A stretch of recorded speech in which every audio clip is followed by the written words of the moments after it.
नमस्कार बेटा। यह वीडियो हम सूचना लेखन से जुड़ी हुई महत्वपूर्ण बातों को लेकर के आए हुए हैं। देखिए बेटा, सूचना का संबंध किसी संस्था या समूह से होता है। यह समूह कोई सरकारी या गैर सरकारी संस्थान भी हो सकता है। अपने संस्थान के सभी या कुछ सदस्यों के लिए कोई जानकारी देना सूचना लेखन कहलाता है।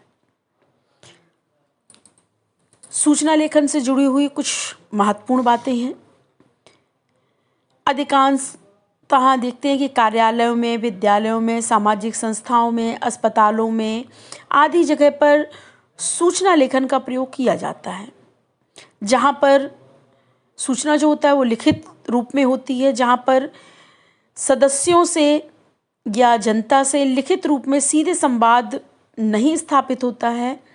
वहाँ पर संवाद स्थापित करने के लिए कम से कम या अधिक से अधिक लोगों तक कोई आदेश निर्देश पहुंचाने के लिए सूचना लेखन का प्रयोग किया जाता है। तो आइए देखते हैं सूचना लेखन से जुड़ी हुई कुछ महत्वपूर्ण बातें। देखिए, सूचना लेखन में विषय का छोटा या संक्षिप्त लेखन होता है। स्पष्ट व प्रभावशाली भाषा का प्रयोग करना चाहिए।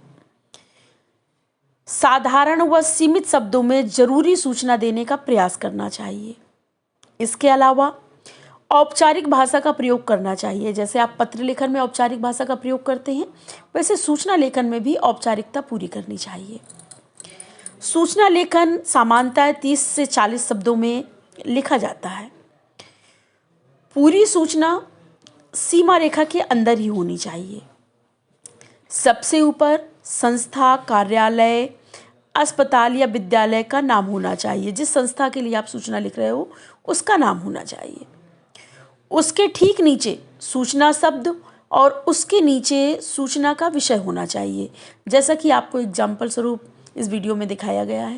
यहाँ पर केंद्रीय विद्यालय सूरत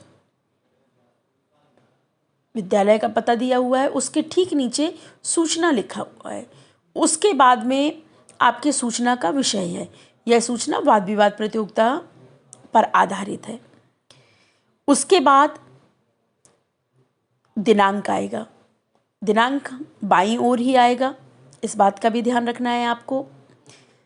इसके साथ साथ आवश्यक जानकारी जहाँ तक संभव हो बिंदुओं में दी जानी चाहिए। आवश्यक बिंदु हो उन्हीं में दी जानी चाहिए। अंत में बाईं ओर ही सूचना जारी करने वाले का नाम तथा पद एवं हस्ताक्षर होना चाहिए।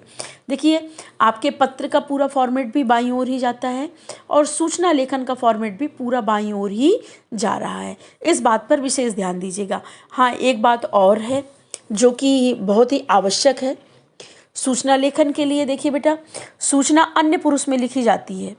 यहाँ पर सर्वनाम या नाम का प्रयोग नहीं किया जाता है। जो लिखने वाला होता है वो सर्वनाम या नामों का प्रयोग नहीं करता, और ना ही सूचना पाने वाले के लिए होता है। सूचना अधिक विस्तार पूर्वक नहीं होनी चाहिए।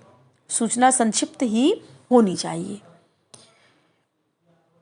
तो सूचना लेखन से संबंधित ये आवश्यक बातें थी। इन आवश्यक बातों का आप ध्यान रखेंगे तो सूचना बहुत ही अच्छे ढंग से आप लिख सकेंगे। धन्यवाद।